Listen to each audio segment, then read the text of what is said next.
Hey there! I thought we'd do a little short lesson this week on maintaining focus, which is part of our business management list up here that we've been discussing in the past. And I can tell you probably one of the most sore subjects for a lot of people, including myself. Come on, it's not easy to stay focused on the things that you need to get done. I'll tell you how I do it, or at least do my best at it, and then you'll see how that applies to you. There are really a couple ingredients in maintaining focus, and the first one is you need to decide what's best for you to focus on, because there's no way anyone can focus on everything that they want, that they'd like to get done in their life. So priority one is to pick your top 2 or 3 projects or items that you have to get done, and just consign yourself with the rest of them have got to wait. I've got several in my life. Right now I'm trying to build out a restaurant and get it open next spring. That requires my focus to some degree. I've got projects working out there in the field, projects like an oil reserve and commercial stuff to where other people's money is invested in it, so I've got to maintain some focus on doing whatever I can to get those done. We've got a healthcare REIT we're trying to assemble. That requires almost none of my time or my focus, but still I got to check in and make sure that the things are getting done that are supposed to get done. And then we got global publishing, which is a constant, ongoing, everyday marketing machine that I have to watch the people within, and that's where I spend most of my time between you and I, is in global publishing businesses. And then we got my own real estate business going on here in Jacksonville. We actually do buy and sell houses here.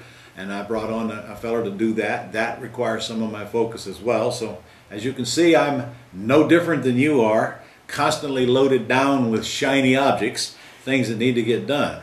However, I have made my list. I know what projects that I'm going to be working on and which ones I just totally cannot do, have not got the time. I know I can't focus, and I can't even delegate them to the point to where I feel strongly enough about getting them done right now that I want to take that delegation away from probably something more prioritized. So I just hit the big key to focus, my friend, and that's delegation. If you try to do everything yourself, you will never be focused on anything, because you just can't stay in that mindset long enough to do every little thing that has to be done on any job and then go through the rest of life's tasks as well. So you've got to find a way to delegate. Today we're doing it largely with VAs. Our students are doing very well with VAs, virtual assistants.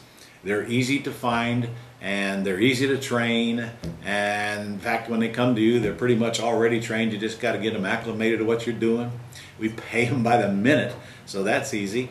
And if we don't want them, we can just tell them we don't need you anymore. So it's not like you got to hurt anybody's feelings, and you don't have to work them full time and be involved in all the employee stuff. So virtual assistance is something you really need to look into. I don't care what business you do. You should take a look at that. In real estate, boy, we're using them heavily, so that there's almost nothing for the entrepreneur to do. All the classes that I'm teaching, and all of them that I teach going forward, will have VAs incorporated into your process, so that there is very little for you to do.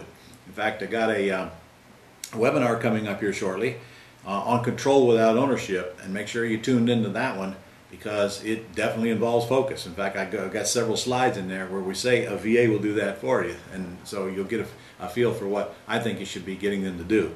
So delegation is the #1 key to focus. In other words, if you can't keep your head on it long enough to get it done, then make it somebody else's responsibility to keep their head on it. That's what I've been doing for a long time. Can't say it's always been easy, because some people require more management than others, but the reality is you try to pick the best person you can for the job and turn them loose. I'm doing a company called Value Hound, which is a local membership. Tish's responsibility is to do everything or get everything done, and she has a Tish so that she can delegate as well. We have a full-time person just on that. Jennifer's building a Love My Bows company. I'm helping her with that, where you're going to be getting an email soon to where you can go tap into a monthly program to where your girls get bows, hair bows in the mail. Really cool thing. How am I doing that? Jennifer has hired a full-time person to build that business, and then Jennifer watches that person, and I occasionally keep an eye on Jennifer. That's how I get things done. I simply watch the people who are in charge of watching the people. That's what I do. I won't be running my restaurant. I won't be running Value Hound. I really don't run Global Publishing. I show up every day at the crack of noon, but I don't really run it. I don't know 90% of all of the little things that are micromanagements going on every day, nor do I want to, because they drive me nuts, and I'd rather not be a part of that. That gives me an opportunity to stand back and watch the businesses and see which ones need some fixing and where the problem areas are, and try to work with the team that's in place to get it done. So delegation is key, whether it be a VA, whether it be partners or employees or whatever. And then the last one is follow-up, of course. That's the one that most people are really, really bad at. In fact, very few people I know are good at follow-up. Most people suck at it. I follow up because I make it part of my daily planner. I write down what I need to follow up on. And then when I open my daily planner up to today's task list, there it is, so I don't have to remember anything, because without that I wouldn't follow up. I'd be like most people, a bumbling, unorganized idiot most of the time. Can't keep track of the promises you made or those that made to you.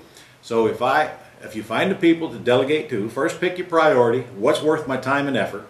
Why am I doing this? Is it worth the pain that I have to put in it to get to the game? Second, who can I get to do it? Who should I delegate to? Third, what do I expect them to do? Write it down, get everybody to agree on it. And fourth, follow up to see that it's getting done. And then fifth, if it isn't, put somebody else in their place until it is, or abandon the project. That's my definition of focus. And I'll tell you another thing, what really creates focus is deadlines. Without deadlines, focus is an extremely hard thing to do. So we impose our own deadlines where they're not already imposed.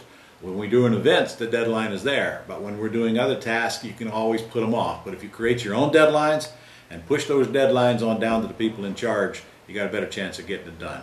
So that's it. I hope that was of help.